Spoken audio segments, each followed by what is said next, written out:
বন্ধ হয়ে গেল দীঘার জগন্নাথ মন্দির। এই স্নান যাত্রার যে অনুষ্ঠান সেটা বলুন একদম কাছ থেকে জগন্নাথ দেবকে দর্শনের মধ্যে সেই দৃশ্য খুব সুন্দরভাবে সাজানো হয়েছে। মূল যে ঠাকুরের অংশ সেটাই এটা। অবশেষে বন্ধ হয়ে গেল দীঘার জগন্নাথ মন্দির। আপনারা আর দর্শন করতে পারবেন না জগন্নাথ দেবকে, কারণ আজ স্নান যাত্রা জগন্নাথ দেবের। আর স্নান যাত্রার পর 15 দিন জগন্নাথ দেবকে দর্শন করা যায় না। আর স্নান যাত্রার বেশ কিছু মুহূর্ত আপনাদেরকে এই ভিডিওর মধ্যে দেখানোর চেষ্টা করব। স্নান যাত্রার জন্য এখানে এই যে একটা এরকম প্যান্ডেল মতো করা হয়েছে যেখানে অনুষ্ঠানটা সম্পন্ন হচ্ছে। চলে আসলাম একদম যে মেন দ্বার, সে মেন দ্বারের সামনে অনেক দর্শনার্থীর ভিড় এখানে দেখতে পাচ্ছি। তো ভিতরটাতে একদম ঢোকা যাক। আবারও সেই দৃশ্য তোমাদেরকে দর্শন করাই, একদম এই ঢোকার এন্ট্রিতে যে দৃশ্য আর কি দেখিয়েছিলাম তোমাদেরকে, রাতের দৃশ্য, সকালের দৃশ্য সমস্তটাই দেখিয়েছিলাম। আচ্ছা, আমি প্রথমে যাব হচ্ছে ওই সাইডটাতে। বেশ অনেক দিনই হলো জগন্নাথ মন্দিরের উদ্বোধন, তারপর থেকে এত দর্শনার্থী আসছেন, যেটা তো খুবই ভালো একটা ব্যাপার। বৃষ্টিমুখর দিনে জগন্নাথ মন্দিরে দর্শন করুন আপনারা। জগন্নাথ দেব এখানে বিরাজমান, আপনারা অনেকেই এসেছেন, এর মধ্যে দর্শন করেছেন অলরেডি। টোটাল এই জগন্নাথ মন্দিরের রূপ দিনে একরকম আর রাতে কিন্তু একদম অন্যরকম, মায়াবী। আর জগন্নাথ দেবের স্নান যাত্রা এবং সেই স্নান যাত্রার যে অনুষ্ঠান সেটা এখানে দেখতে কিন্তু অনেক মানুষজন তারা এসছেন। দেখুন কত দর্শনার্থী যারা বসে আছেন, একদম সরাসরি দেখুন জগন্নাথ দেব, বলরাম এবং সুভদ্রা দেবী, তাদের যে বিগ্রহ, সেই বিগ্রহ এখানে রয়েছে। আমার অনেক দিনের ইচ্ছে ছিল পুরীর জগন্নাথ দেবকে দেখার, কিন্তু দীঘার এই জগন্নাথ দেবের স্নান যাত্রা এখন আপনাদেরকে দেখাচ্ছি। কীর্তন হচ্ছে, সে কীর্তন আপনারা শুনতে পাচ্ছেন। পৃথিবীর বহু অনেক জায়গাতেই এই জগন্নাথ মন্দির রয়েছে, সমস্ত জায়গাতেই আজকে এই স্নান যাত্রার যে অনুষ্ঠান সেটা কিন্তু হচ্ছে আজকের দিনে।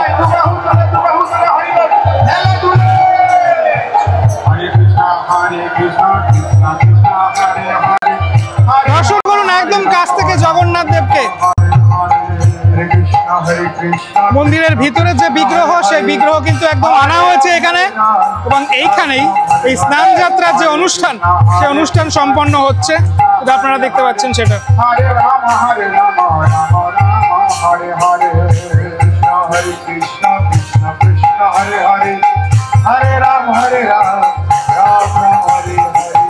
প্রথমবার দীঘার জগন্নাথ মন্দিরে প্রথমবার এই স্নান যাত্রা দেখতে অগণিত মানুষের ঢল আমার মতো।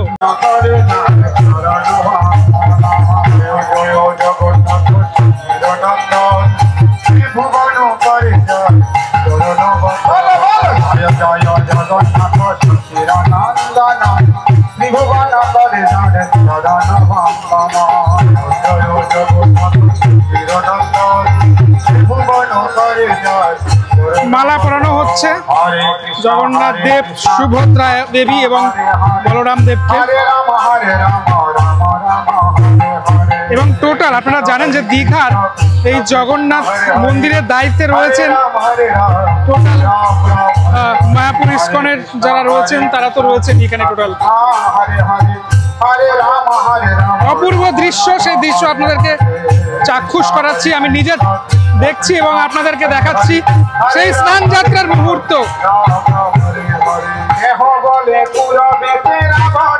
দারুণ।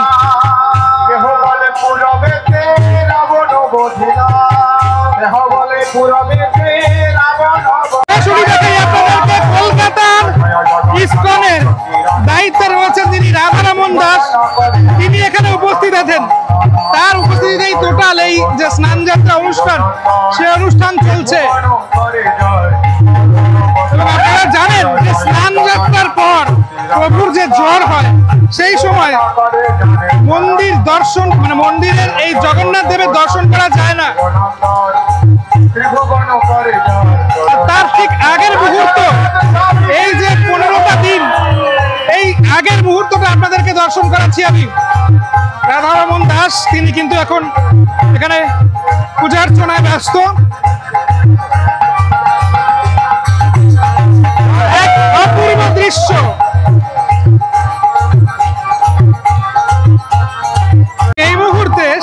অংশটাতে প্রদীপ রয়েছে, তারা প্রদীপ প্রজ্বলন করেছে, পুজো, সেই পুজো চলছে।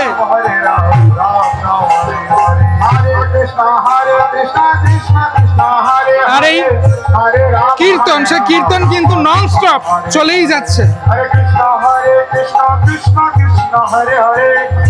দূর দূরান্ত থেকে প্রচুর মানুষ এসছেন, বিভিন্ন জেলা থেকে মানুষ এসছেন, সেটা আমি এক্ষুনি একজনের সাথে কথা বললাম, তিনি পুরুলিয়া থেকে এসছেন আমি জানলাম।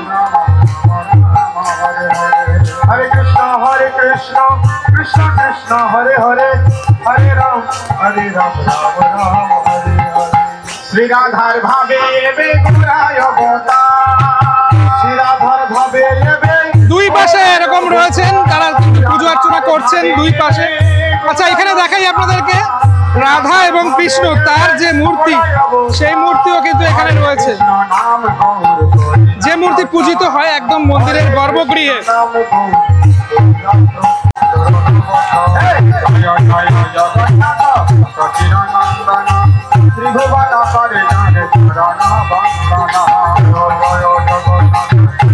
একে একে সমস্ত যারা এখানকার পুরোহিতরা রয়েছেন, তারা এই পুজোর দারুণ দারুণ একটা সিচুয়েশন দেখুন।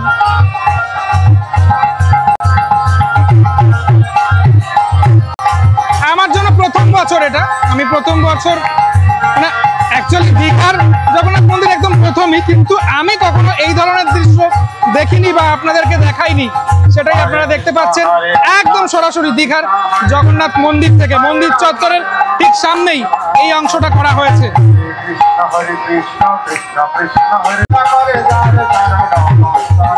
রাধারমন দাস তিনি একদম ফ্রন্টে রয়েছেন এবং সাধারণ মানুষদেরকে কিন্তু তিনি বলছেন এই কীর্তনে অংশগ্রহণ করতে। এবং পুরোহিতরা আমি দেখতে পাচ্ছি সামনের অংশটাতে বসে পড়লেন এই মুহূর্তে।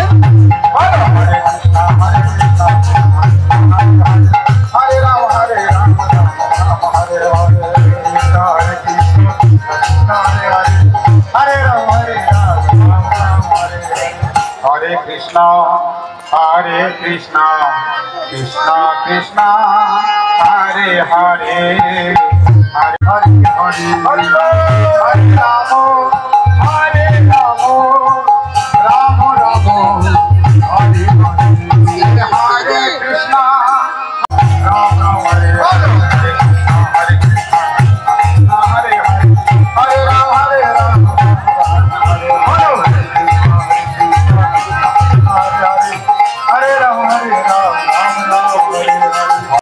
স্নানযাত্রা তো চলতেই থাকবে, এটা অনেকটা লং একটা প্রসেস। তার মধ্যেই আমি আপনাদেরকে মন্দিরের ভিতরের অংশটা একটুখানি দর্শন করাই, কারণ যেহেতু বন্ধ থাকবে তার আগে মন্দিরের ভিতরের অংশটা আপনারা একটুখানি দর্শন করে নিন। চলে আসলাম একদম সামনেটাতে, মানে সেদিনের পরে আবারও চলে আসলাম সামনেটাতে, এখান থেকে প্রবেশ করব। বাও, দেখতে কিন্তু আজকে হেভি লাগছে, এই পুরোপুরি মেঘাচ্ছন্ন আকাশে অরুণ স্তম্ভ রয়েছে। অরুণ স্তম্ভ প্রত্যেক দিন কিন্তু এখানে মানে পুজোর যে কাজ সেটা কিন্তু হয়, নিয়মিত হয়ে থাকে, সেটা একদম কাছ থেকে দেখানোর সুযোগ হয়েছিল ঠিকই, মানুষজন এসে নমস্কার করছেন। এই যে কারুকার্যগুলো সেটা একটুখানি কাছ থেকে আরও একবার আপনাদেরকে দেখাই, কতটা ডিটেলের সাথে এই বিশাল আকৃতির অরুণ স্তম্ভ রয়েছে। চলুন প্রবেশ করি একদম মন্দিরের ভিতরের অংশটাতে। বাহ, এই যে এই ব্যাপারগুলো আমার খুব ভালো লাগছে দেখে, এই যে সাজানো গোছানোগুলো হয়েছে সেগুলো কিন্তু দেখে আবার ভালো লাগছে। আবারও সেই মন্দিরের একদম শুরু সময়টার কথা মনে পড়ে যাচ্ছে, যখন আমরা এসেছিলাম মন্দির দর্শন করেছিলাম। সিংহদুয়ার, একদম সিংহদুয়ারের সামনেই দুই পাশেই সিংহ রয়েছে, আপনাদেরকে আগেও দেখিয়েছি, তবুও এখন যখন আবার এসছি তাই জন্য একটু দেখানোর চেষ্টা করি। তো এই যে এখানে জগন্নাথ দেব রয়েছেন, ঘুরিয়ে আরও একবার দেখানোর চেষ্টা করি, যেহেতু আসলাম তাই জন্য আর কি। জগন্নাথ দেব এখানেও পূজিত হয়েছেন এই সিংহাসনের মধ্যে। পর মন্দিরের যে পরবর্তী অংশ, সে পরবর্তী অংশে আমি প্রবেশ করব। তার আগে দেখাই, তখন এই ফুলগুলো ফোটেনি, এখন পুরোপুরি এই ফুলগুলো ফুটে গেছে, সেই জিনিসটা কিন্তু আমি লক্ষ্য করছি। এখানে দেখুন সুন্দরভাবে টোটাল যে ফুলগুলো, সে ফুলগুলো কিন্তু ফুটে রয়েছে। এই তখন কুড়ি অবস্থায় ছিল আর কি, দুই পাশেই এমনটা রয়েছে। এখানে বসে থাকতে কিন্তু হেভি লাগবে, মানে অনেকটা টাইম কাটানো যায়, এমনই একটা জায়গা এই দীঘার জগন্নাথ মন্দির। চলুন পরবর্তী অংশটাতে আমি আবারও প্রবেশ করে গেলাম। এখানে বিষ্ণুদেব রয়েছেন শায়িত অবস্থায়। মানে সব থেকে এই জায়গাটা আমার বেশি ভালো লেগেছে, এই অংশটা বেশি ভালো লেগেছে দেখতে। কি সুন্দরভাবে সাজানো হয়েছে দেখেছেন? অনন্ত সজ্জার যে দৃশ্য, অনন্ত সজ্জার যে দৃশ্য। আর মন্দির নিয়ে কি বলবো আপনাদের, সেটা তো আপনাদেরকে আগেই দেখিয়ে দিয়েছি, তাই জন্য মন্দিরটা আমি ডিটেলে দেখাচ্ছি না এই ভিডিওতে। জাস্ট একটুখানি ঘুরিয়ে দেখাচ্ছি ওয়াক থ্রুর মাধ্যমে টোটাল অংশটা, যেহেতু আমি এসছি সেই কারণের জন্য। অপূর্ব সুন্দর বিষ্ণুদেবের এই যে মানে মূর্তি, সেই মূর্তি। এখান থেকে বেরোলেই মেন যে গর্ভগৃহ, সেই গর্ভগৃহ পড়ছে। এই হলো সেই গর্ভগৃহ। এখন এখান থেকে কি সুন্দর লাগছে দেখতে টোটাল ব্যাপারটা। শেষ করবো মেন যে গর্ভগৃহ, সেখানে ফ্রন্ট থেকে প্রবেশ হলো না, তাই জন্য এই সাইডের অংশটা থেকে প্রবেশ করলাম আমি। এই গর্ভগৃহ অ্যাকচুয়ালি পরেরটা, তার আগের যে অংশটা সেটা এটা। তো লাইট টাইট রয়েছে, যারা এর আগে এই টোটাল লাইট দিয়ে সাজানো অংশটা অনেকেই আগের ভিডিওতে দেখেননি, তারা এখানে দেখতে পারেন। গরুর স্তম্ভ রয়েছে এর পরের অংশটাতে, এখানেও মানুষজন নমস্কার করছেন। একদম ওপরের অংশটাতে এরকম মালা দিয়ে সুন্দর করে সাজানো হয়েছে, দূর দূরান্ত থেকে মানুষজন আসছেন, সেটাই আমি দেখতে পাচ্ছি এখানে। আপনারা যদি চান প্রণামী দিতে, তাহলে প্রণামী বাক্সও এখানে রয়েছে। যাব ধীরে ধীরে গর্ভগৃহের অংশটাতে। এই অপূর্ব সুন্দর শিল্পকলার মাধ্যমে যে সাজানো টোটাল মন্দির, সত্যি সুন্দর লাগছে। মানে লাইট থেকে শুরু করে এই যে প্রত্যেকটা এই স্তম্ভ, সেই স্তম্ভের কাজ সত্যি খুব নিখুঁত। এই হলো মেন গর্ভগৃহের অংশ। আমি যেদিন এসেছিলাম লাস্ট, সেদিনকারে প্রচণ্ড পরিমাণে ভিড় ছিল, আপনারা জানেন। প্রথম ভিড় মানে সেদিনকারই উদ্বোধন হয়েছিল। এখানেও কিন্তু কীর্তন চলছে, আপনাদেরকে দেখিয়ে রাখি। যেহেতু আজ স্নান যাত্রা, জগন্নাথ দেবের স্নান যাত্রা, সেই স্নান যাত্রা উপলক্ষে এখানে যে অনুষ্ঠান, সে অনুষ্ঠান হচ্ছে। দেখুন, দর্শন করুন জগন্নাথ দেব, বলভদ্র এবং সুভদ্রা দেবীকে। মন্দিরের এই অংশটাতে মানে মানে গর্ভগৃহের এখানে কিন্তু আরও অনেক বিগ্রহ ছিল, সেটা বাইরের অংশটাতে রয়েছে, যেটা আমি এক্ষুনি দেখালাম আপনাদের। মূল যে মানে ঠাকুরের অংশ, সেটাই এটা। এখানেই মানুষজন আসেন, দর্শন করেন জগন্নাথ দেব, বলভদ্র এবং সুভদ্রাকে। নিয়মিত পুজো এখানে হয়ে থাকে। আপনাদেরকে ভালো করে দেখিয়ে রাখি, বিগ্রহের মধ্যে কিন্তু ফুলের মালা দিয়ে সুন্দর করে সাজানো হয়েছে। আমি একদম কাছ থেকে দেখানোর চেষ্টা করছি আপনাদেরকে দীঘার জগন্নাথ মন্দিরের এই জগন্নাথ দেব, বলভদ্র এবং সুভদ্রা দেবীকে। মানে সেদিনকারে তো অনেকটাই ভিড় ছিল, তাই জন্য এতটা কাছ থেকে আমি দর্শন করিনি। তাই জন্য আজকের এই ভিডিওর মাধ্যমে আপনারা একদম কাছ থেকে, একদম সামনে থেকে দর্শন করতে পাচ্ছেন ঠাকুরকে। এখানে কিন্তু এই যে বক্সের মাধ্যমে টোটাল যে কীর্তন, সেটা ননস্টপ চলে যাচ্ছে। অনেকগুলো মূর্তি ছিল, সেই মূর্তিগুলোকে বাইরের অংশটাতে এখন এই স্নান যাত্রার জন্য নিয়ে যাওয়া হয়েছে। আজকে স্নান যাত্রার প্রোগ্রাম হয়ে যাওয়ার পর তারপরে সমস্ত বিগ্রহ আবারও এখানে নিয়ে আসা হবে এবং 15 দিন কিন্তু কোনো রকম কোনো ইয়ে থাকবে না, এখানে এন্ট্রি থাকবে না এই গর্ভগৃহের মধ্যে। আমি দেখতে পাচ্ছি ইসকনের কলকাতার প্রধান যিনি রয়েছেন রাধারমন দাস, তিনি কিন্তু প্রবেশ করলেন এই অংশটাতে। সম্ভবত এখানেও কোনো অনুষ্ঠানের যে আয়োজন, সেটা হবে আর কি। এই হলো টোটাল গর্ভগৃহটা। আমি আপনাদেরকে আবারও এই ভিডিওতে দেখানোর চেষ্টা করছি আরও একবার। কত মানুষজন এসছেন অনেক দূর দূরান্ত থেকে, বিভিন্ন জেলা থেকে আগত তারা। গর্ভগৃহ দর্শনের পর আমি একটুখানি পিছনের অংশটাতে যে ঠাকুরগুলি রয়েছে, ওখানে অনেক ঠাকুর রয়েছে, সেগুলো একটু দর্শন করাবো আপনাদেরকে আরও একবার এই ভিডিওর মাধ্যমে। স্নানযাত্রার দিন আমি আরও একবার দর্শন করাচ্ছি। প্রত্যেকটি মন্দিরের মধ্যেই এখানে নিয়মিত পুজো হচ্ছে এবং দর্শনার্থীরাও আসছেন, তারা পুজো দিচ্ছেন। আমার এখনও মনে আছে যে এই তো কিছুদিন আগেরই কথা, কত মানুষজন এসছিলেন এই জগন্নাথ মন্দির প্রথমবার দেখতে। আর আজকে স্নানযাত্রার দিনেও কিন্তু অনেক মানুষজন এসছেন। একদম যে শেষ অংশটা, সেই অংশে আমি এখন প্রবেশ করে গেছি। এই অংশটা আপনাদেরকে এই ভিডিওর মাধ্যমে খানিকটা দেখিয়ে দিই। একদম পিছনের অংশটা দেখতে পাচ্ছেন কতটা বড়, কতটা উঁচু এই টোটাল অংশটা। বিশাল বড়, বিশাল উঁচু। তবে রাত্রিবেলা আরও বেশি ভালো লাগে দেখতে লাইটে। এই সাইডের অংশটা থেকে দেখতে দেখুন কতটা সুন্দর লাগছে টোটাল এই দীঘার জগন্নাথ মন্দিরকে। হস্তি দুয়ারের সামনে চলে আসলাম। হস্তি দুয়ারের সামনে থেকেও এখান থেকে মানুষজন প্রবেশ করছেন মেন জায়গাটাতে। এই যে দুই পাশে দুই হস্তি মহারাজ রয়েছেন এখানে। ভিতর থেকে আবার বাইরের এই অংশে চলে আসলাম যেখানে স্নান যাত্রার অনুষ্ঠান হচ্ছে। ধীরে ধীরে কিন্তু শেষ মুহূর্তে পথে এই স্নান যাত্রার যে অনুষ্ঠান, সেই অনুষ্ঠান তোমাদেরকে সেটাই দেখানোর চেষ্টা করছি আবারও শেষবারের মতো যে অনুষ্ঠান, অর্থাৎ জগন্নাথ দেবকে এরপর তো আর দর্শন করা যাবে না 15 দিন ধরে। ভিডিওটা কেমন লাগলো আশা করি ভালো লেগেছে।